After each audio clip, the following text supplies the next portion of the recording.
요한복음 6장 22절. 요한복음 6장 22절.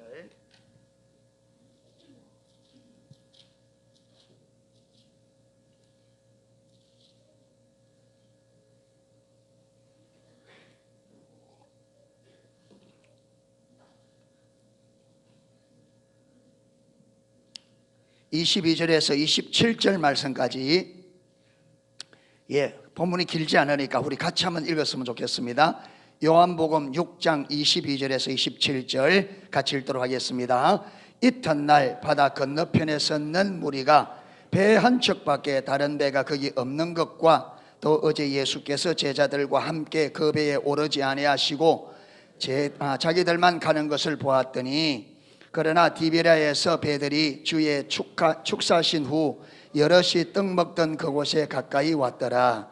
무리가 거기 예수도 없으시고 제자들도 없음을 보고 곧 배들을 타고 예수를 찾으러 가버나움으로 가서 바다 건너편에서 만나 랍비여 어느 때에 여기 오셨나이까 하니, 예수께서 대답하여 가라사대 내가 진실로 진실로 너희에게 이르노니 너희가 나를 찾는 것은 표적을 본 까닭이 아니요 떡을 먹고 배부른 까닭이로다. 썩는 양식을 위하여 일하지 말고 영생하도록 있는 양식을 위하여 하라. 이 양식은 인자가 너희에게 주리니 인자는 아버지 하나님의 인치신 자니라. 아멘. 우리가 지난주에 뭘 살펴본지 기억이 나세요? 지난주에 우리가 뭘 살펴봤죠? 하나님의 백성들이 하나님의 은혜가 적어서 실패한 적이 없다. 여러분, 하나님의 백성들 구약이든 신약이든 오늘 이 시대든, 여러분 오늘날 한국 교회가 심각하게 많은 문제가 있고 무너져 내리는데, 이거요 하나님의 은혜가 적어서가 아니에요. 한 번도 하나님의 은혜가 적어서 주의 백성들이 실패하는 경우는 없습니다. 성경에 보세요. 성경에 하나님을 말하기를 하나님은 은혜가 지극히 풍성한 하나님이시다. 은혜가 지극히 풍성하다, 이 말은 은혜가 한이 없이 풍성하다, 이런 말이에요. 그러니까 하나님께서 우리에게 은혜를 부어 얼마만큼 많이 부어지느냐, 넘칠 만큼, 풍성하여 넘칠 만큼 지극한 은혜를 주어 여러분에게 붓습니다. 그런데 우리 인생들이 실패해요.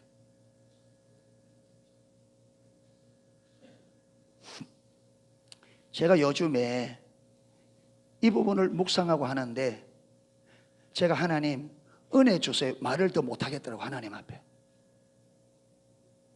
하나님 은혜 주세요, 은혜를 더 주세요, 이 말을 못하겠어요. 왜? 하나님이 이미 주신 은혜가 너무 커서 하나님의 은혜를 더 달라는 게 제 양심에 송구스러워서 못하겠더라고요. 그럼 지금은 어떻게 하냐? 주님 주신 은혜를 알게 해주세요. 주님 주신 은혜를 알게 해주세요. 우리는 은혜 주면 쏟아버리고 더 주세요. 은혜 주면 쏟아버리고 더 주세요. 은혜 주면 쏟아버리고 더 주세요. 하나님의 은혜를 다 헛되이 은혜를 쏟아버려요.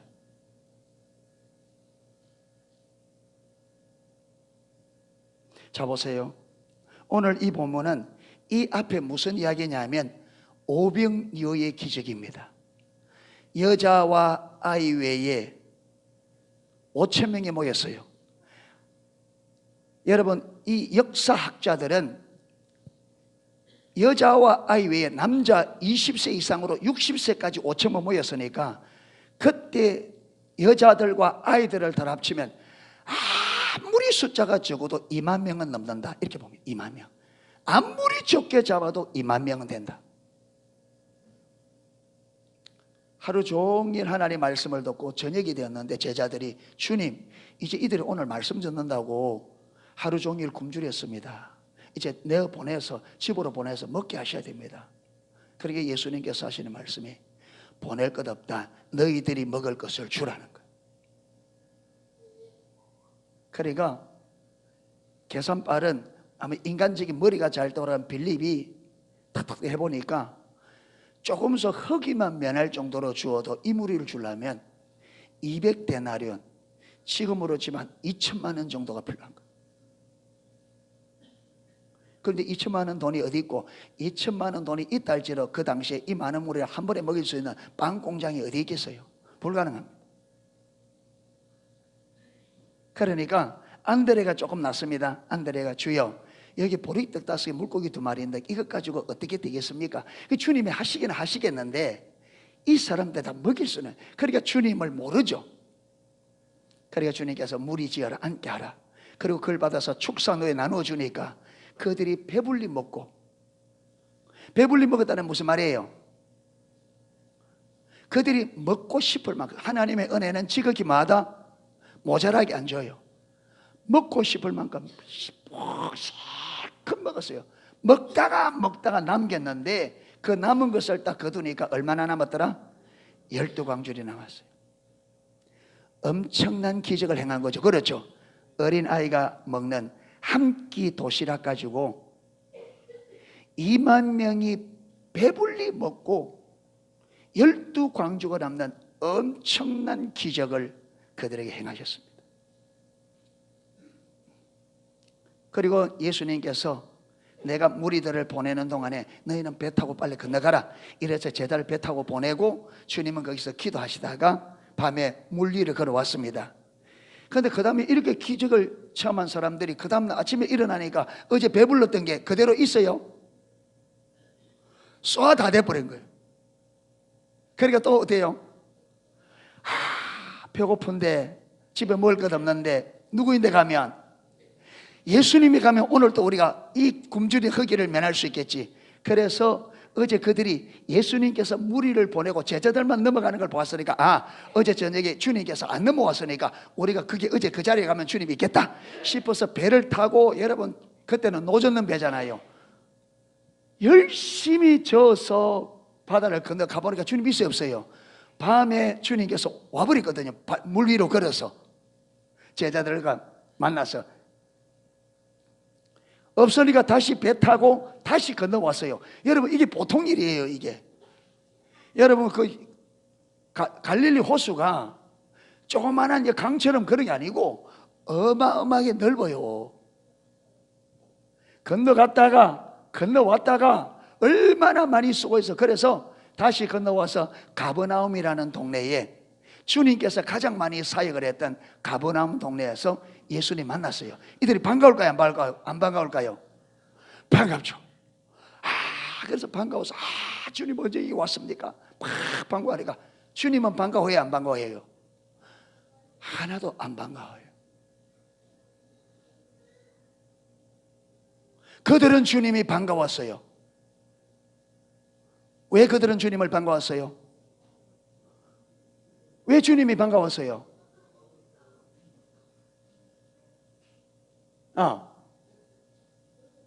하준이 왜 그들은 주님을 만났는데 주님 반가웠을까요? 읽어줘서 자기들의 문제를 말 수 있겠다, 해결할 수 있겠다. 자기들의 굶주린 배를 채울 수 있는, 자기들의 문제를 해결할 수 있겠다. 자 보세요. 그들이 예수님을 만나는 게 기뻤습니다. 근데 기쁜 이유가 뭐냐? 누구 때문에 기뻐요? 자기 때문에 기뻐요. 여러분 이게 신앙의 문제입니다. 이게 누구 때문에 주님 찾았어요? 자기들 때문에. 자기들 때문에 주님을 찾았고 자기 문제 해결할 수 있으니까 기뻐했습니다. 주님에 대해 관심이 있어 없어요? 손톱만큼도 없어요. 주님 때문에 주님을 찾는 게 아니에요. 나 때문에 주님을 찾고 주님이 기뻐요. 왜 기뻐냐? 내 문제 해결 때문에. 언제나 우리 신앙은 누구의 목적을 위하여? 내 목적을 위하여, 나를 위해 했습니다. 그런데 주님께서는 하나도 안 반가워요. 그러니까 주님께서 전혀 반갑지 않은 마음으로 너희들이 나를 찾는 까닭은 나 때문에 찾는 것이 아니라 너희가 먹고 배부른 까닭이로다. 너희가 나를 찾아 나오는데 나 때문에 나를 찾는 것이 아니라 너희들 때문에 나를 찾는다. 그들은 이 말이 무슨 말이냐? 너희가 나를 찾는 것은 표적을 본 까닭이 아니라 떡 먹고 배부른 까닭이로다. 여러분, 이 말이 참 중요합니다.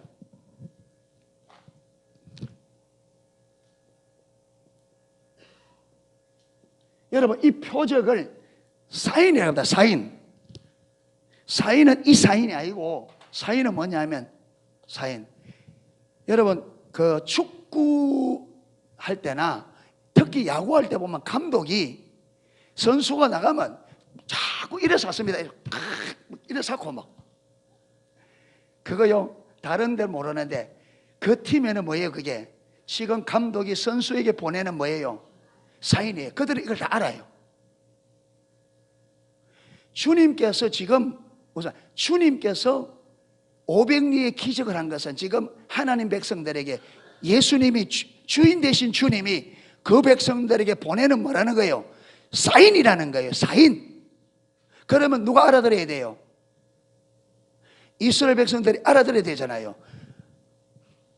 여러분, 하나님이 나에게 사인을 보내면 우리는 알아들어야 돼요? 못 알아들어야 돼요? 알아들어야 돼요. 그런데 이스라엘 백성이 알아들었다 못 알아들었다? 너희가, 이 말은 너희가 나를 찾는 것은 내가 너희에게 보내는 사인을 알아듣고 그 사인 때문에 온 것이 아니라는 거예요. 너희가 사인을 모른다는 거예요. 주님께서 표적을 보인 것은, 이 표적은 뭐냐면, 표적은 화살표예요. 화살표. 안내하는 거예요. 누구를? 예수님을. 지금 능력을 지금 500리의 기적을 행하는 예수님 자신이 누구인가를 사람들에게, 이스라엘 백성에게 알도록 보내는 뭐라고요? 표적, 사인이라고요. 그런데 이스라엘 백성들이 이 표적을 보고 사인을 보고 예수님을 알았다 몰랐다? 몰랐어요. 모르니까 오늘도 주님을 찾아 나오는데, 주님을 어제 사인을 통해서, 어제 표적 사인을 통해서 주님이 어떤 분인지 알았기 때문에 나오는 것이 아니라 뭐 때문에? 자기들의 배가 고프니까 배불리러 나왔다는 거예요. 그래서 주님께서 하나도 안 기뻐한다는 거예요. 자, 보세요. 하나님께서 이 표적을, 엄청난 은혜를 베푼 거죠. 은혜를 베푼 이유는 이스라엘이 구약에 예언된 메시아, 예수님께서 구약에 예언된 그 메시아가 지금 오셔서 구약에 약속한 그대로, 메시아라는 말은 구원자라는 뜻이에요. 기름 부음을 받다는 뜻이 돼. 구원자라 이 말이에요. 그걸 다른 말로 하면 그리스도, 기름 부음을 받다, 구원자 이 말이에요.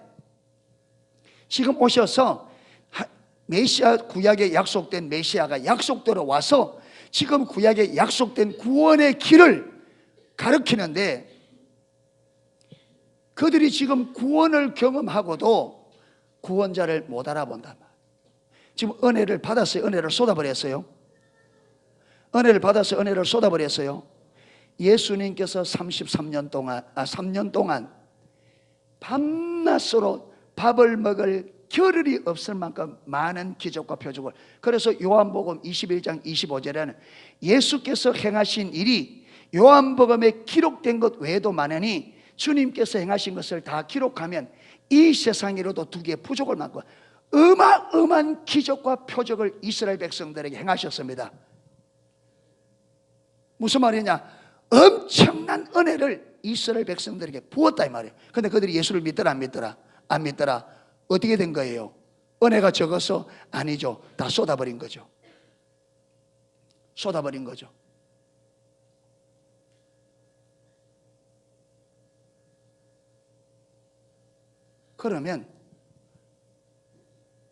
그러니까 여러분,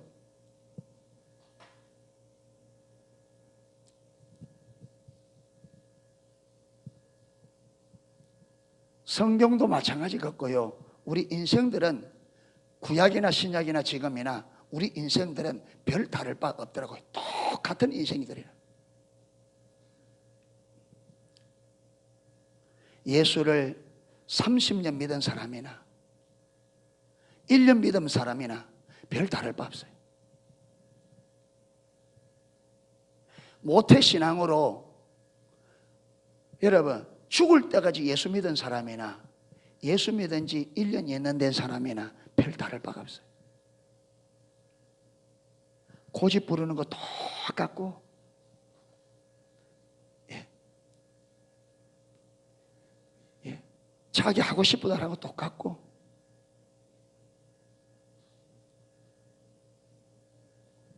그러면 그 일평생에 은혜가 없어서 그러냐? 아니요. 지금도 하나님은 구약이나 신약이나 예수님 때나 지금이나 하나님은 변함없이 저와 여러분에게 은혜를 베풉니다. 아멘.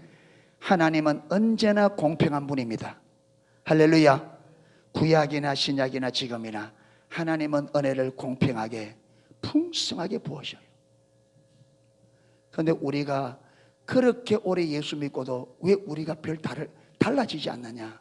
은혜를 쏟아버리기 때문에.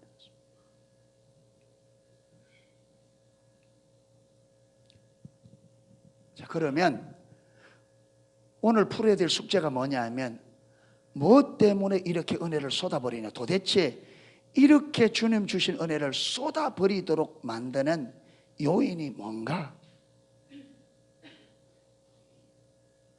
주님께서 그 많은 은혜를 베푸는데 왜 이 은혜를 다 쏟아버리는가? 이걸 우리가 풀어야 됩니다. 아멘. 자, 보세요. 예수님께서 500리의 기적을 행하는데도 그들은 지금 이 기적을 행하는 이분이 구약에 기원된 메시아인지 모릅니다. 왜 그러냐면 지금 그들의 관심이 주님께 없어요. 관심이 어디 있다고요? 자기들 배고픈 데 있어요. 그게 무슨 말이냐면,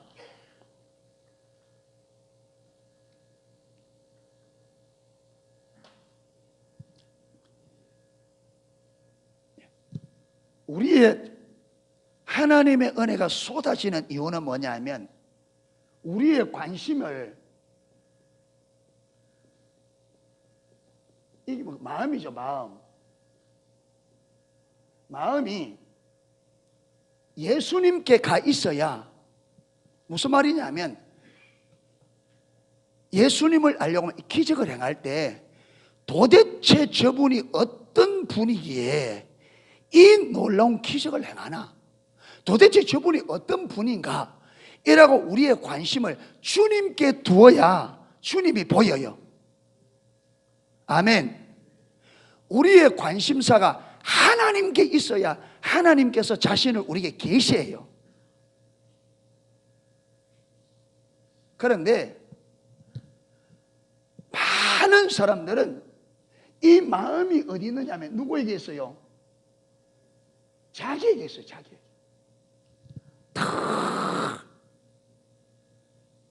그러면 하나님의 기적을 체험해도 예수님을 몰라요. 안 믿어집니다. 믿음이 안 자라요. 그러면 이 사람은 뭐로 기뻐하느냐 하면 자기 문제 해결되는데 그것만 기뻐요. 자기 문제 해결되면 기뻐하고 절거하고, 자기 원하는 돈 안 해주면 하나님 원망하고 불평하고.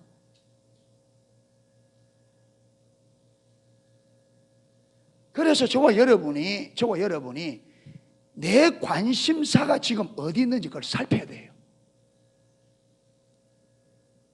저와 여러분이 신앙생활 하는데 내 관심사, 내 마음이 예수님을 아는데 그분이 어떤 분인지, 그분이 베푼 은혜가 얼마나 큰지, 나를 구원해내신 이 구원자 되신 주님께 내 마음이고 그분을 아는데 관심이 가 있는지, 아니면 늘 우리 마음이 내 문제 해결, 내 목적, 내 목표, 내 행복, 내 평안함, 마음이 여기 있으면 하나님의 은혜가 다 쏟아집니다.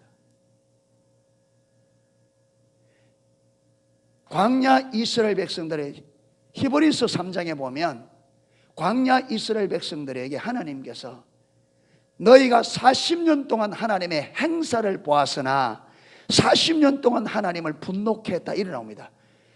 이 행사는 하나님의 능력입니다. 이스라엘 백성들이 광야에서 40년 동안, 여러분 광야 40년 이스라엘 백성들은 매일매일이 매 순간순간이 기적이었습니다. 매 순간순간이 기적이었습니다. 그런데 그 40년 동안 하나님의 기적적인 역사를 매일 경험하면서 그들은 하나님을 알지 못하고 하나님을 믿지 못해서 가나안 땅에 못 들어갔습니다. 왜 그렇게 되어 있느냐? 여러분 출애굽기 가만히 읽어보세요. 그들은 관심이 조금도 하나님께 있지 않습니다. 어디 있느냐?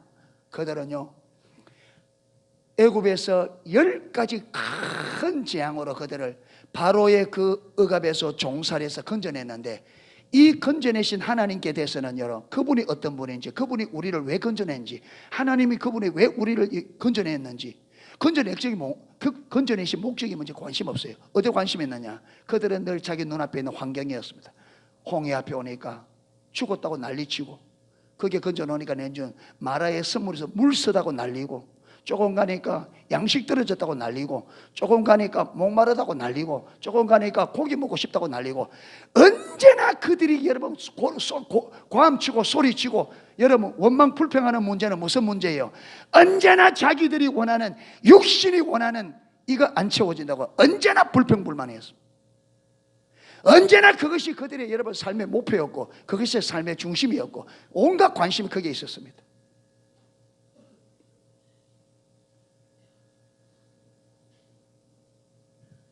그러니까 그 많은 은혜를 부어줘도, 40년 동안 하나님의 은혜를 받고도 그들은 하나님이 주신 애 다 쏟아버리고, 결국 가나안 땅을 약속을 받아놓고, 애굽에서 나와서 가나안 땅에 들어가야 하는 이 약속을 받아놓고 결국은 거기에 들어가지 못하고 믿음에 실패하고 광야에서 다 죽습니다. 여호수아 갈렙이 하나님의 주신 그 엄청난 은혜가 다 쏟아져 버렸습니다. 이게 뭐냐? 왜 이러냐? 우리의 관심사 마음이 자기에게, 여러분 우리의 관심사를, 우리 마음을 자기 문제 해결을, 이 세상 문제 딱 하는데요, 여러분 이 배후에 누가 있느냐? 이 배후에 누가 있다고요? 요렇게 만드는, 우리를 속여 이렇게 만드는 게 누구냐? 사단입니다. 그러면 사탄이 우리 마음을 자기 문제에, 세상 것에 딱 붙들어내는 목적이 뭡니까? 사탄이 왜? 우리 복 받으라고? 무엇이 목적이에요? 죽으라고. 도적이 오는 것은 도적질하고 죽이고 멸망시키는 뿌리고, 이렇게 살면 우리가 어떻게 된다? 하나님 보기에 망하는 삶입니다. 광야 이스라엘 백성들이 멸망했잖아요. 그러니까 하나님의 백성들에게, 하나님은 하나님의 백성들을 살리려고 엄청난 은혜를 붓는데, 근데 우리는 그 은혜를 다 쏟아버리기 때문에 살지 못하고 어떻게 돼요? 망한단 말이에요. 죽는단 말이에요. 하나님 보시기에. 이게 왜 그러냐? 사단이 저와 여러분의 관심사를 하나님께 두지 못하도록 언제나 저와 여러분의 나의 문제 해결, 내 필요, 내 목적, 내 편안함, 언제나 관심사를 어디에? 내게 딱 들러붙어서 도무지 우리의 마음과 우리의 관심사가 하나님께로 가지 못하도록 사단이 우리를 끊임없이 미혹하고 속이고 거짓말하고, 이래서 우리가 눈을 하나님께로 못 돌려요. 이래서 주님 주시는 애가 다 쏟아져 버려요. 자, 이 말을 들을 때 여러분이 지금 빨리 점검을 해야 됩니다. 이 말씀을 가지고 여러분이 지금까지 살아온 삶을 점검해 봐야 돼요. 내 마음이 여기 있었는지 여기 있었는지. 만약에 저와 여러분이 예수 믿은 이후부터 100%는 아닐지라도 60%, 70%만 여기에 두어도 우리 삶에는 분명히 하나님의 생명이 넘칩니다. 그런데 만약에 여러분이 예수를 20년, 30년, 50년, 70년 믿었다 할지라도 여러분 지금까지 살아온 삶에 마음과 관심이 여기 있었다면 우리 삶에는 하나님의 살아계심의 역사가 없습니다. 분명히 없습니다. 하나님 모릅니다. 하나님 나를 왜 구원했는지, 지금 하나님이 나를 통해서 그분이 하고 싶어하는 일이 뭔지 몰라요.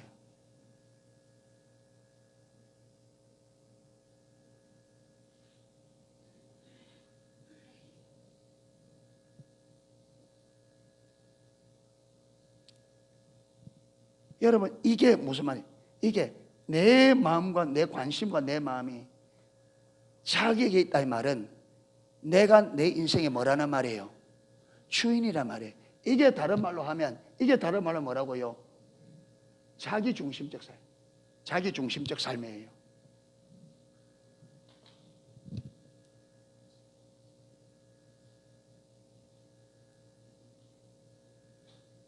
내 삶에서 누가 삶의 중심이다? 내 삶에서 내가 내 삶의 중심이 되는 거예요. 이래 되시면 어찌 필연적으로 되게 되느냐? 나는 내 목적을 위해 살게 되어 있습니다. 내 목적. 그러니까 우리의 관심과 우리 마음이 예수님에게 있다 이 말은 내 삶의 중심이 누구라는 거예요? 예수님이라는 거예요. 여러분, 내 삶의 중심이 예수님이 되면 이걸 다른 말로 하면 하나님 중심적인 삶이라죠. 하나님 중심. 저와 여러분이 예수님 중심을 살려고 하면 예수님이 나를 구원하신 목적이 뭔지 알아. 그 목적에 저와 여러분의 목표를 딱 맞춰야 돼요. 아, 주님께서 나를 통해서 그분의 뜻을 이루고 그분의 영광을 돌리도록 하기 위해서 나를 구원했구나. 그러면 저와 여러분은 내 삶의 목적을 어디에 딱 맞춰야 되느냐? 예수님의 뜻을 이루고 예수님을 영화롭게 하는 그게 내 삶의 목표를 딱 맞춰야 됩니다. 아멘.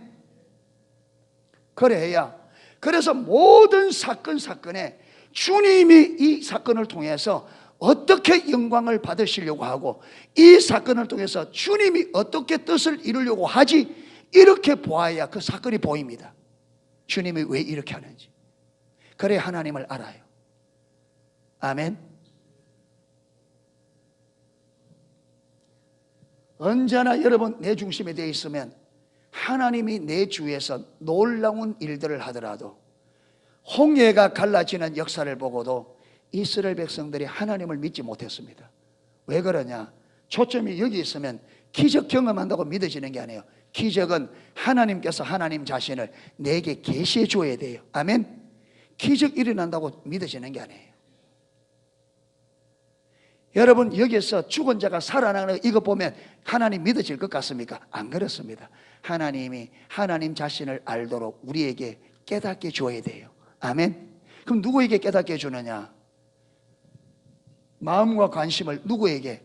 하나님께. 하나님을 알고 싶어하고 하나님의 뜻을 알고 그 뜻대로 살고 싶은 그 중심을 가진 자들에게 알게 해주신다.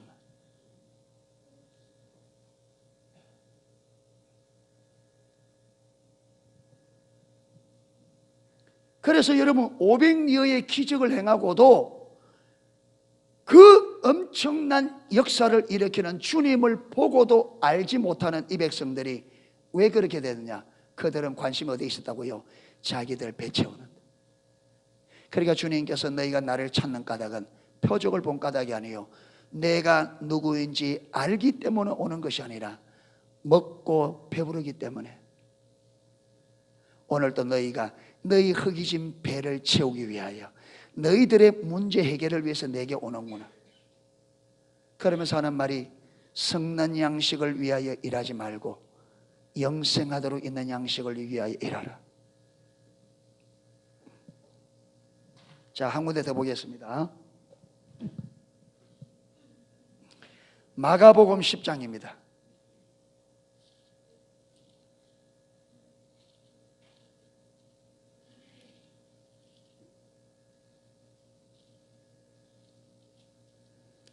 마가복음 10장 17절 17절부터 22절.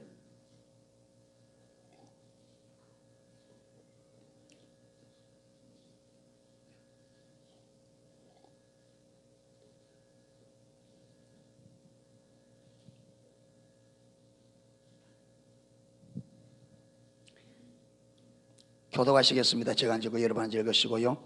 예수께서 길에 나가실새 한 사람이 달려와 꿇어 앉아 묻자오되, 선한 선생님이여, 내가 무엇을 하여야 영생을 얻으리이까?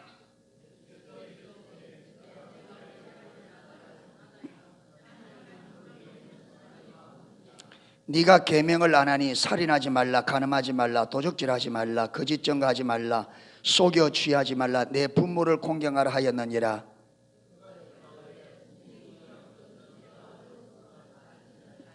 예수께서 그를 보시고 사랑하사 가라사대, 내게 오히려 한 가지 부족한 것이 있으니 가서 내 있는 것을 다 팔아 가난한 자들을 주라. 그리하면 하늘에서 보화가 내게 있으리라. 그리고 와서 나를 쫓으라 하시니.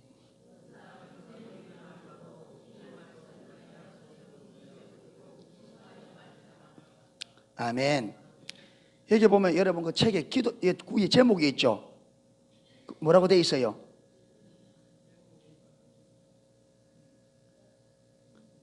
제 책에는 부자 청년 이래 돼 있어요. 맞습니까? 마태복음 보면 이 사람은 부자요 관원이라 그랬습니다. 이 관원이란 말은 사내들인 공회, 아주 이스라엘에선 최고의 권위를 가지고 있는, 그렇기 때문에 당연히 부자겠죠. 그런데 이 사람이 청년이 젊어요. 그러니까 젊은 날에 사내들인 공회가 되어서 아버지로부터 재산을 물려받은지 모르지만 부자라 그래요. 그런데 여러분, 이 청년이 참 부자가 은혜적으로, 부자가 영생에 대한 열망을 가기가 쉽지 않은데, 여러분 이 부자 청년이 영생에 대한 갈망이 얼마나 컸느냐, 영생을 얻고 싶은 갈망이 얼마나 컸느냐 하면, 요한복음 3장에 보면 니고데모 이야기가 나오는데, 예수님께서 니고데모를 칭찬합니다. 저 뒤에 가면. 그런데 그 니고데모조차도 여러분, 사람들의 눈 때문에 낮에 예수님을 찾아오지 못하고 밤에 예수님을 찾아왔습니다. 그가 왜 예수님을 밤에 찾아왔느냐 하면, 예수님께서 행하는 기적을 보니까 이거는 하나님으로부터 온 사람이 아니고, 다른 말로 하면 하나님의 역사하지 않고는 저런 기적을 행할 수 없다, 이거 본 거죠. 그럼에도 불구하고요, 이 니고데모가 사람들 눈 때문에 낮에 오지 못하고 밤에 찾아왔어요. 그런데 여러분, 이 청년은 대낮에, 그것도 길거리에서, 예수님과 함께 수많은 사람들이 많은데 그 길거리에서 예수님 앞에, 그 많은 사람들 앞에서 관원이 길에서 무릎을 꿇고 뭐 했다고요? 주님께 어떻게 하면 영생을 얻겠습니까? 이래 물었습니다. 열정이 적어요, 많아요? 보통 열정 가지고 이래 못합니다. 여러분, 어떤 문제 가지고 목사님에게, 여기 있는 분 한 분이라도, 목사님이 저 길거리에 있는데 그 길에 사람들 많은데 목사님 앞에 무릎 꿇고, 목사님 이거 어떻게 하면 되겠습니까? 안 물어본 적 있어요? 여기에 한 분이라도. 아마 대한민국 다지지도 그런 사람이 거의 없을걸요. 그런데 이 부자 청년이, 그러면 이걸 보면 열정이 적은 것, 어마어마한 열정을 가졌죠. 그 열정이 있으니까 예수님께서 계명을 지켜라. 그러니까 어떤 계명이요? 5계명부터 10계명까지. 그러니까 이 부자 청년이, 그것은 내가 어려서부터 지켰습니다. 여러분, 이 청년이 어려서부터 이 5가지 계명을 지켰으니까 어려서부터 영생에 대한 갈망이 있었다는 걸 알 수 있죠. 어려서부터 다 지켰다니까 주님께서, 여기 보면요, 여기 보면 21절에 예수께서 그를 보시고 사랑하사 가라사대, 내게 오히려 한 가지 부족한 것이 있으니 가서 내 있는 것을 다 팔아 가난한 자들을 주라. 그리하면 하늘에 보화가 있으리라. 그리고 와서 나를 쫓으라 하시니. 네 집에 돌아가. 네가 한 가지 부족한 것이다. 예수님께서 사랑하는 마음으로 네가 한 가지 부족한 것이다. 네게 있는 재산을 다 팔아 가난한 사람들에게 나누어주라. 그리하면 무엇이 있을 거라? 하늘에서 보화가 내게 있으리라. 그리고 와서 나를 쫓으라. 영생의 길을 알려주었고, 그렇게 영생의 길을 걸어가면 하늘의 보화가 많을 것을 알려주었습니다. 부자 청년이 순종해요, 못해요? 순종해요, 못해요? 영생을 얻기 위해서 그렇게 여러분 열정을 가지고, 보통 사람이 흉내내도 내지 못할 만큼 예수님 앞에 그 길거리에서 무릎을 꿇고 할 만큼 그 마음에 영생에 대한 갈망을 가졌습니다. 그런데 주님께서 영생의 길을 가르쳐 주니까 순종해요, 못해요? 못하죠. 그러면 지금 이 청년에게 이 영생의 길이 이 청년에게 깨달아졌다, 안 깨달아졌다? 영생의 길이 진짜 주의 말씀대로 하늘에 보화가 있고 영생의 길이 보여졌으면 순종했겠죠. 영생의 길이 주님 말하는데 주님의 말이 안 깨달아진 거죠. 주님이 영생의 길을 말하는데 영생의 길이 안 깨달아진 거예요. 여러분, 설교 듣는다고 되는 게 아니에요. 설교하는 그 설교 내용이 성령께서 깨닫게 주어서 그게 여러분에게 영생의 길로 보여야 순종할 수 있어요. 갈 수 있어요. 그런데 저와 여러분이 오늘까지 신앙생활하면서 왜 우리가 신앙생활 올바로 못하느냐? 수없이 들은 말씀들이 안 깨달아졌다. 성령께서 깨닫게 안 해줘, 계시를 안 해주셨다. 무엇이 문제냐? 이 부자 청년의 문제를 해결하면 저와 여러분의 문제를 볼 수 있어요. 여러분, 부자 청년이 왜 그렇게 갈망을 가지고 왔는데도, 왜 영생의 길이 주님 말하는데도 안 깨달아지느냐? 여러분, 그는 지금 마음이 예수님께 많아요? 자기 재물에 많아요? 지금 마음이 영생을 원하지만 뭐보다는 안 돼요? 자기 재물보다는 안 돼요. 영생을 원하지만 그 영생을 얻기 원하는 마음보다 무엇을 의지하는 것이 재물에 대한 의지가 더 크다고요. 이게 문제입니다. 저와 여러분의 마음에 하나님 뜻대로 살고 싶어하는 마음이 다 있어요. 잘 믿고 싶어요. 문제는 뭐냐? 세상 사랑하는 사랑이 내가 하나님의 뜻대로 살고 싶은 것보다 더 크는 거죠. 그러니까 하나님의 일과 내 일이 딱 부딪히면 우리는 뭘 선택해요? 하나님의 일과 내 일이 딱 동시에 딱 부딪히면 우리는 어느 걸 선택해요? 내 일을 선택합니다. 이래 되면 무엇이 안 보여요? 하나님의 진리가 안 보여. 왜? 이미 우리 중심이 드러나기 때문에. 하나님의 진리가 계시되려면 내 문제보다, 내 뜻보다, 내 목적보다 하나님의 뜻이 더 커야 됩니다. 아멘. 내 마음과 관심이 내 자신보다 하나님께 더 커야 계시된단 말이에요. 더 커야. 하나님께 마음 없는 게 아니에요. 뜻대로 살고 싶어 해요. 근데 문제는 뭐냐? 믿음으로 잘 사는 것보다 세상에서 잘 사는 게 언제나 더 우선이다, 이 말. 내 영혼이 잘 되는 것보다 육신이 잘 되는 게 더 우선이라, 이 말. 영적인 문제보다 육신적인 문제가 더 우선이에요.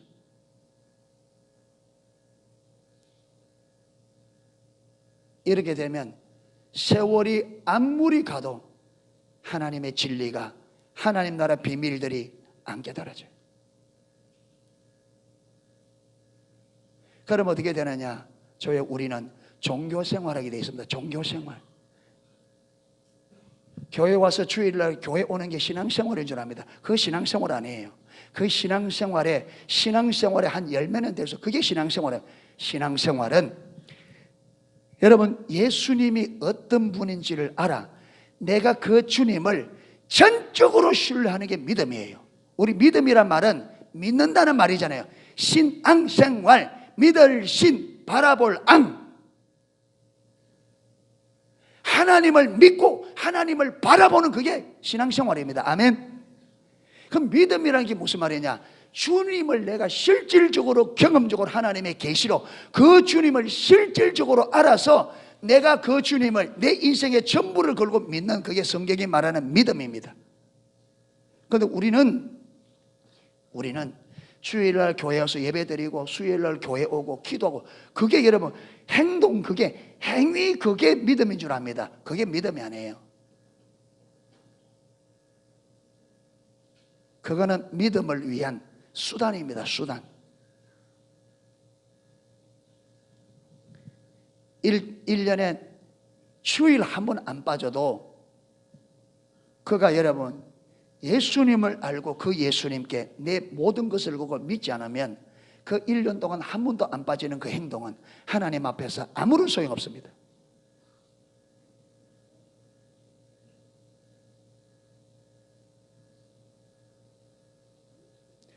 이렇게 말하면 또 어떤 사람은 이렇게 얘기합니다. 아, 그러면 의식은 하나도 안 중요하냐? 그럼 의식은 안 해도 되느냐? 여러분 제발 좀 그렇게 오해하지 마시고,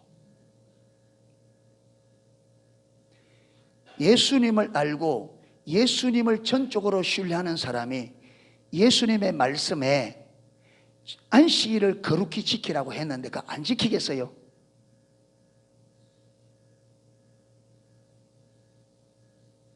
안식일을 거룩하게 안 지키는 그는 예수 믿는 게 아니죠.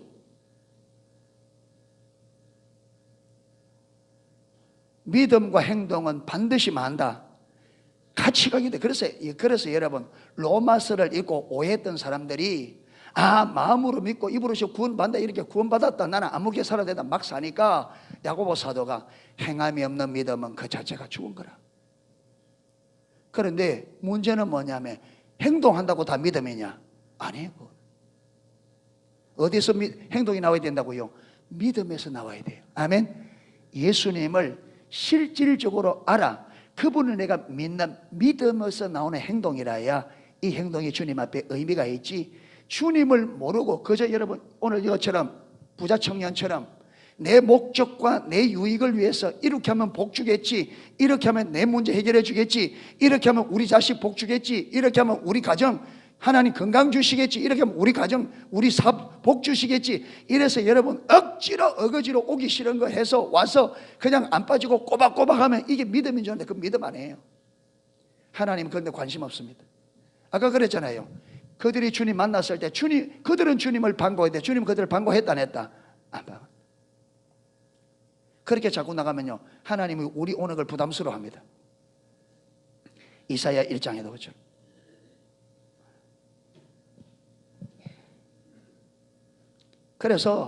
그래서 저와 여러분 우리가 예수님을 알려고 하면 하나님을 알고 올바른 신앙으로 주님이 주신 은혜를 안 쏟아버리려고 하면 저와 여러분의 마음과 관심이 어디가 있어야 된다? 내 필요, 내 목적, 내 문제 해결보다 하나님의 뜻이 더 우선돼야 됩니다. 아멘. 그래야 하나님께서 진리를 깨닫게 해주셔요. 신앙생활 내 방식대로 하면 안 됩니다. 내 방식대로. 우리 사울왕이죠. 구약의 사울왕. 성경을 찾아보면서 설명하면 훨씬 설득력이 있는데 사울왕에 대해서 성경을 다 찾아서 하면 시간이 많이 가니까 조금 효과는 떨어져도 제가 이 말씀을 드릴게요.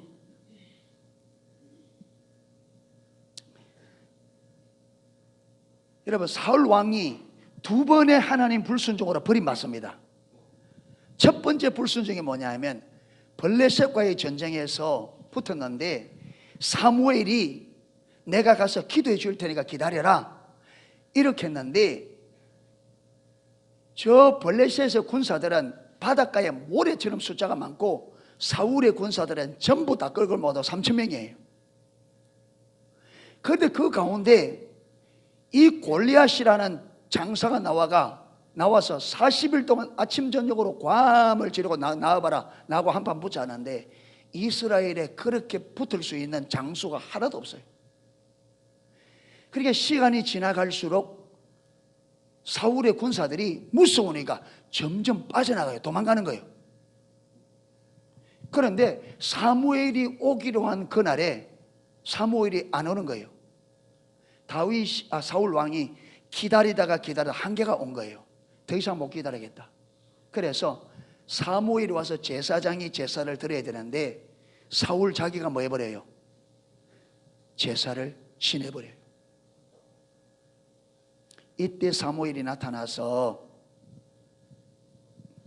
왕이 망령되 행하였다.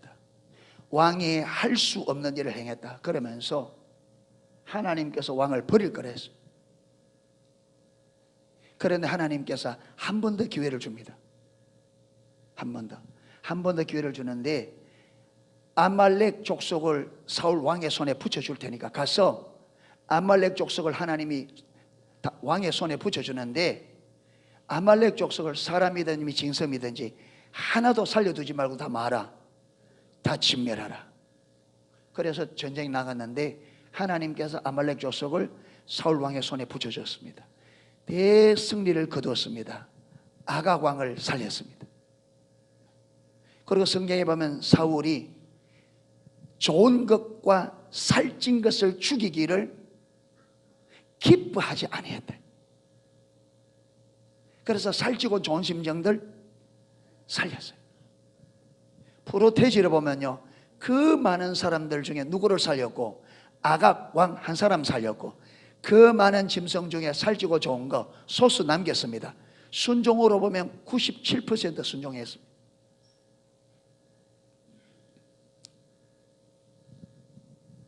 그런데 하나님은 그걸 보고 하나님은 내가 사울을 왕 삼은 것을 후회한다. 그러면서 사무엘에게 내가 사울을 버렸다. 사울이 밤새도록, 자기가 기름 부어온 왕이잖아요. 밤새도록 고민하다가 사울 왕에로 가니까 사울 왕이 이미 자기를 위하여 어디에 기념비를 세우고 거기서 떠났다는 거예요. 기념비를 세우고. 보세요, 여러분, 아각 왕을 왜 살렸느냐? 그때 당시에 왕에게 있어서, 왕들에게 있어서 최고의 영광이 뭐냐면 적군의 왕을 생포 살아있는 데 잡아서 그 여러분 사람들 앞에서 그 왕의 목을 딱 밟으면 전쟁에 이긴 기념비를 세울 수가 있습니다. 이 기념비를 세우는 이게 그 당시에 왕들에게 있어서는 최고의 영광스러운 업적이에요. 그러니까 하나님께서 그렇게 죽여라는데 아각 왕을 왜 살렸느냐? 뭐 때문에? 자기의 기념비를 위하여. 보세요, 사울 왕은 실패 원인이 뭐냐? 하나님이 그렇게 첫 번째 버리고 두 번째 기회를 줄 때 이 기회를 쏟아버리는 이유가 뭐냐? 관심이 하나님의 뜻이 있지 않고 어디 있어요? 자기 목적이에요. 여러분, 성경 60을 다 뒤져보면요, 실패하는 사람들은 다 왜 실패하느냐? 하나님의 은혜가 적어서가 아니에요. 하나님의 은혜를 넘치게 주는데 그 은혜를 다 쏟아버리고 실패해요. 근데 은혜를 쏟아버리는 결정적인 요인이 뭐냐? 전부 다 우리 인생들이, 타락한 인생들은 자기 명예, 자기 문제, 자기 목적, 여기에 관심이 있어요. 그래서 뭘 놓쳐버려요?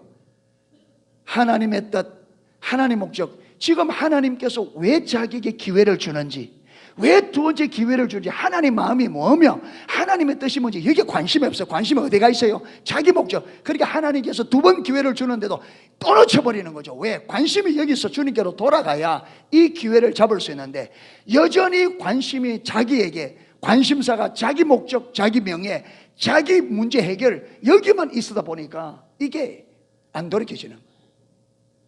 이게 여러분, 저와 여러분의 마음의 관심사가 내 자신에게 있으면 죽습니다. 그게 망하는 지름길입니다. 사단이 우리 인간을 가장 빠르게 망하도록 방법을 쓰는데 그게 뭐냐? 자기 중심이 되는 거예요. 내 목적, 내 필요, 내 문제 해결. 거기에다가 우리의 생각과 마음을 그게 꽁꽁 묶어놔요. 여기서 떠나지 못하도록. 여기서 자유케 되어야 됩니다. 아멘. 하나님의 일이 우선되어야 됩니다. 아멘. 하나님이 내 관심사가 되어야 돼요. 하나님을 알고 그분의 뜻을 알아 그분의 뜻을 이루는 것이 저와 여러분의 삶의 목표가 되고, 우리의 관심사, 우리의 마음이 거기에 있어야 돼요. 그래야 하나님의 진리가 깨달아지고 하나님의 의도가 보이고 생명의 길이 보입니다. 아멘. 돌이켜야 돼요. 성경 집에 돌아서 다 읽어보세요. 언제나 내 문제 해결, 언제나 내 문제. 이래 되면 우리는 망합니다.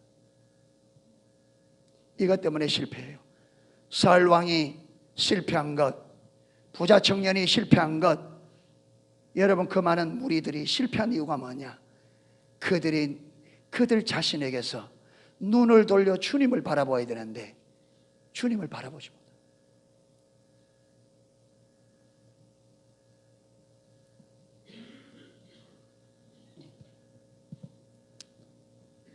그러면 이제 우리가 어떤 문제를 다음에 풀어야 되느냐 하면, 그러면 여기서 우리가 우리의 관심사, 우리 마음을 하나님께로 돌려야 되는데 어떻게 돌릴 수 있는가?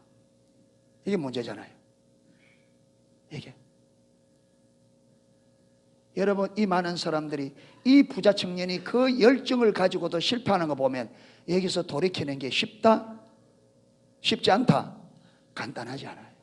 여러분, 쉬운 것 같으면 그렇게 이 역사에, 기독교 역사에 이렇게 실패하는 사람이 많을 수가 있겠습니까? 쉬운 것 같으면. 어려우니까. 그래서 좁은 문으로 들어가라. 생명의 길은 좁고 협착하여 찾는 자가 적다. 그래서 생명의 길은 어렵다는 거예요. 쉽지 않다는 거예요. 여러분, 신앙생활 쉽지 않아요. 만만하지 않습니다. 그런데 실제로 가보면 하나님이 살아계시고 그분이 우리를 도우시기 때문에 어려운 것만도 아니에요. 우리 눈에 어려워 보입니다. 그런데 실제로 가보면 어렵지 않아요.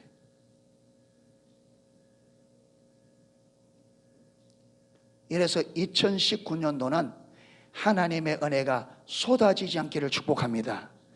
하나님의 은혜가 쏟아지지 않으려고 하면 2019년도는 저와 여러분의 마음과 관심사가 내게서 떠나 누구에 있어야 돼요? 주님께. 신년 벽두부터 여러분의 마음을 여러분에게서 좀 떼십시오.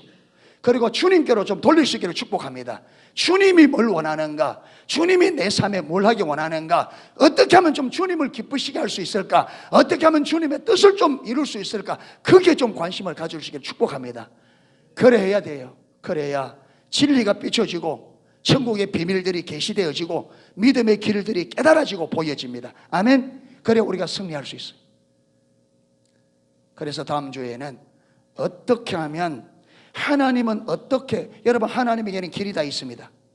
하나님은 어떻게, 성경은 어떻게 우리가 이 자기중심의 원수가 우리를 속여서 내 인생에 이 땅이 전부인 줄 알고 이 땅이 모든 것인 줄 알고 속여서 이 땅에 묶어놓은, 이 육체에 묶어놓은 이 눈을 하나님은 어떻게 하나님께로 돌릴 것인가? 예, 어떻게 돌릴 것인가?